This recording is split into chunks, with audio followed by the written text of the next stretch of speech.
ছোট্ট একটি মেয়ে, তার নাম ছিল নাহিদা। সে ছিল খুবই কৌতূহলী। পাহাড় ঘেরা গ্রামে ছোট্ট কুঁড়ে করে সে তার দাদুর সাথে থাকত।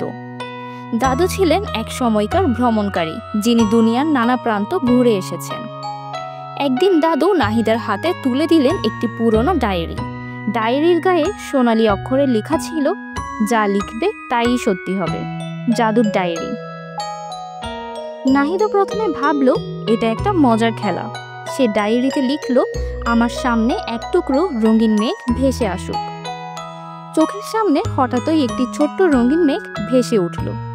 সে হাসতে হাসতে চিৎকার করে উঠল, দাদু, এটা সত্যিই জাদু।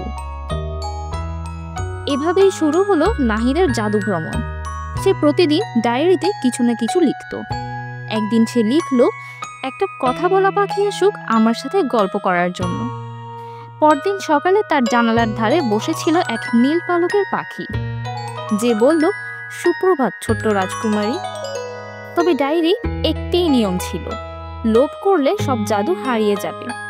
কিন্তু একদিন গ্রামের এক ধনী লোভী ব্যক্তি খবর পেয়ে ডায়েরিটি ছিনিয়ে নিল। সে লিখল, সারা পৃথিবী আমার হয়ে যাক। সাথে সাথেই অন্ধকার নেমে এলো চারপাশে। ডায়েরির পাতাগুলো পুড়ে যেতে লাগলো।